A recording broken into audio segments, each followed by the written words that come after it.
Welcome to Goosebumps.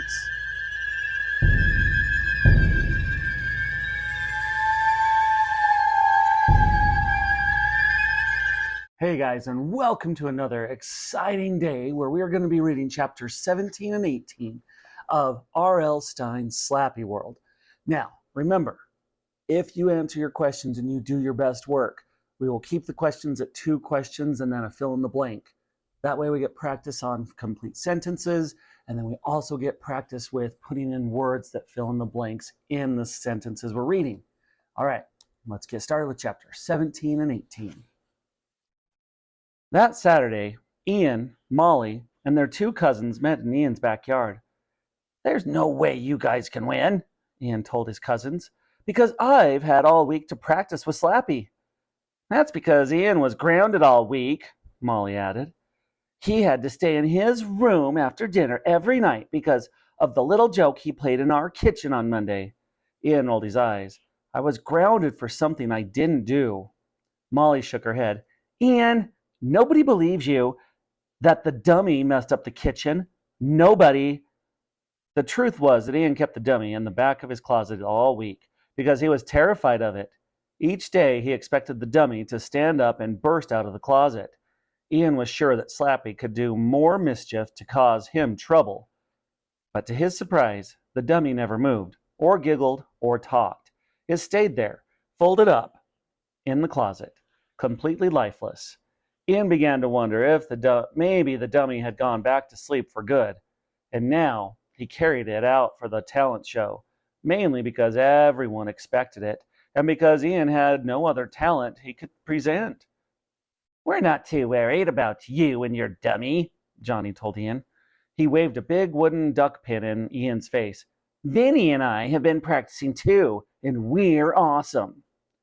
"We're going to start our own YouTube channel," Vinny said, "and we're going to have millions of subscribers." Ian laughed. "Why would anyone want a juggling channel on YouTube? Get serious. Why would anyone spend more than 5 seconds watching you toss short, fat bowling pins back and forth?" "Because we're awesome," Johnny said. He flipped the heavy duck pin in the air, high over his head, and caught it behind his back. "You should just give up, Vinny, and I have this locked." The 4 kids were standing in the shade of the wide maple tree in the Barkers' backyard. The warm Sunday afternoon sunlight felt more like summer than spring. The sun made all the fresh leaves sparkle like beaded jewels on the trees. Johnny and Vinny needed a lot of space for their duck pin juggling, so Mr. and Mrs. Barker decided their act would be better outdoors. They set up chairs facing the flat, grassy area in the center of the yard. Then they disappeared into the house. "Hey, what's keeping you guys?" Vinny shouted into the kitchen window. His mother wasn't feeling well, so Mr. Harding came alone. "It's showtime!" Mr. and Mrs. Barker and Mr. Harding finally came out of the house, carrying glasses of iced tea. All 3 of them were talking at once. Ian couldn't really hear what it was about. Something about politics, he thought.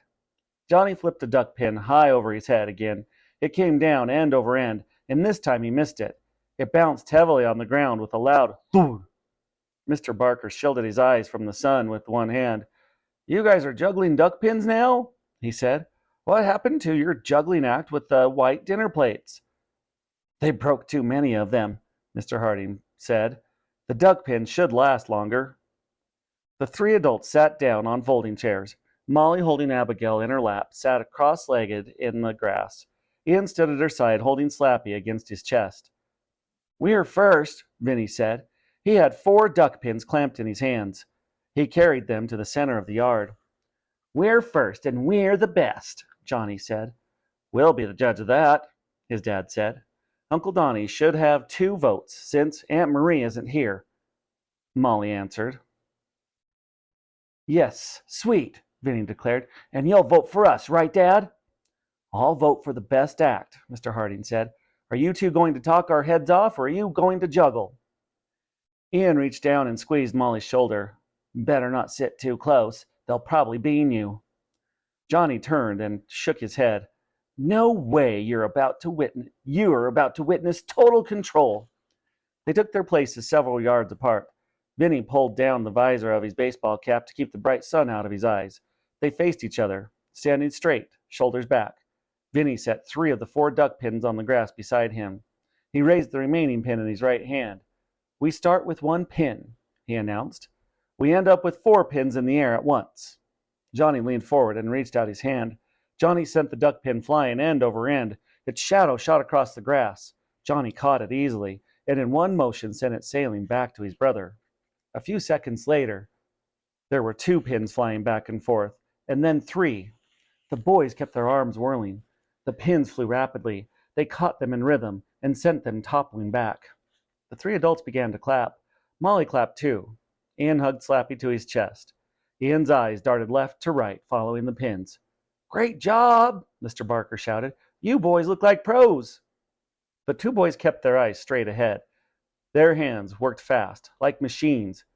The pins flew faster and faster between them. "They're really good," Ian thought. Then they heard a hard thud that made Ian and Molly jump. Ian wasn't sure what he was seeing right. Did a duck pin just smash into Johnny's head and bounce to the ground? Miss Barker screamed. Both dads leapt to their feet, open-mouthed. Johnny's eyes bulged. A soft moan escaped his throat. His knees folded and he went down on the grass. Crumpled, his body folded up on itself. He didn't move. "It was an accident!"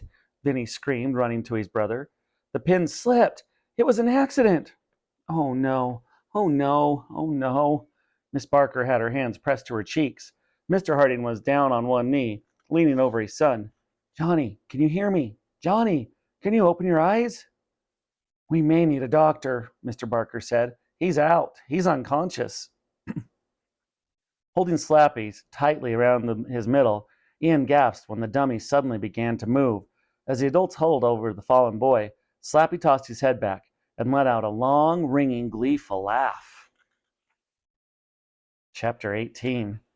The dummy's cold laughter rang out over the yard. "Ian, what is wrong with you?" Mr. Barker shouted, looking up from the folded body of the Johnny at his feet. "That's not funny. Your cousin is really hurt." Molly turned to scold him. "Make Slappy stop. That's horrible, Ian. Make him stop." I can't," Ian cried. His voice cracked. His throat tightened in fear. "I'm not doing it, I swear." He shook the dummy hard in both hands. Finally, the wooden mouth snapped shut, and the cruel laughter stopped. Mr. Barker shook a finger at Ian. "You and I are going to have a serious talk out later," he said. "But Dad," Ian started, "I swear." Molly frowned at Ian. "What's your problem? That was totally dumb." Ian didn't answer. Frightening thoughts shot through his mind. The dummy was definitely acting on his own. How could Ian make anyone believe him? He took a few steps toward Johnny. Vinny paced back and forth across the lawn. He still held the duck pin in each hand. He turned to Ian. "It just slipped," he said. "I didn't mean to throw it that hard." "Ian knows it was an accident." "Everyone knows it was an accident," Ian told him. Down on the grass, Johnny groaned. He opened his eyes. He blinked them several times. "Did I get hit?" he asked, rubbing his forehead. His dad nodded. "You're going to have a big bump on your head, I think." "I think I have a headache," Johnny said, blinking his eyes some more. "My hand slipped," Vinny told him. "I didn't mean to." Johnny waved a hand. "It wasn't your fault. I should have kept my head out of the way." That made everyone laugh. Mr. Harding helped Johnny sit up. "Are you dizzy? Do you feel lightheaded?" "Of course he feels lightheaded," Slappy suddenly chimed in. "There's no brain in there." Everyone turned to Ian. "Put the dummy down," Mr. Barker said. "Do you really think that this is a time for jokes?" Ian stammered. "I'm just happy that Johnny is okay." The 2 men each took an arm and pulled Johnny to his feet. "Do you feel strange? Can you stand up?" Johnny nodded. "I feel pretty good. I just have a headache. You know, it's kind of throbbing right here." He tenderly rubbed his right temple. He turned to Mr. Barker. "Does this mean that Vinny and I don't win?" "You can still win," Ian's dad told him. "You guys were terrific. For a while." We'll have to see how all the other talents before we decide, Miss Barker said. They made Johnny walk back and forth across the lawn. I feel okay, he said. I'm not dizzy or anything. We need to put ice on that bump, Miss Barker said. She took him by the shoulder. Come on, everyone, let's go inside. Ian tossed Slappy over his shoulder and followed the others into the house. This day isn't going well at all, he thought. First, Johnny gets clonked in the head and knocked out. Then Slappy starts laughing and making jokes without me. Ian was desperate to talk about it with his parents. He was desperate to tell them he wasn't always in control of Slappy, but everyone was clustered around Johnny. They planted him in the big, comfy armchair in the living room, made him put his feet up on an ottoman, and gave him a blue ice pack to press against his forehead. Molly set Abigail down in the dining room table and disappeared upstairs. Ian set Slappy down beside Molly's doll. Mr. Barker walked into the kitchen and came out a few minutes later with big bowls of tortilla chips and cans of Coke. Vinny found Ian's phone and was standing in a corner playing a game on it. After a while, Johnny set the ice pack down at his side. I feel okay, really, he said. I think we should finish the talent show. Are you sure you feel all right? Miss Barker asked. Johnny convinced everyone that he was fine, so Miss Barker called Molly down from upstairs. You're next, Molly. What is your talent going to be? I'm going to do a fashion show with Abigail, she answered, with dresses that I designed and made. Get ready to be impressed. Everyone take a seat, Miss Barker said. Vinny, put down that game and join the rest of us. Let's check out these outfits that Molly made for her doll. Hey, wait, Molly screamed. Where's Abigail? Ian turned and caught the distressed look on his sister's face. Where is Abigail? Molly demanded. I set her down on the table and... Her eyes suddenly went wide, her mouth dropped open, and she let out a horrified scream. Oh no! I don't believe it! And what did they not believe? You will have to tune in tomorrow to find out in chapters 19 and 20.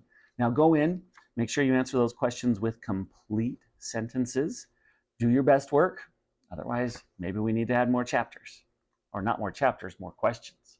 All right, guys. See you tomorrow for chapters 19 and 20.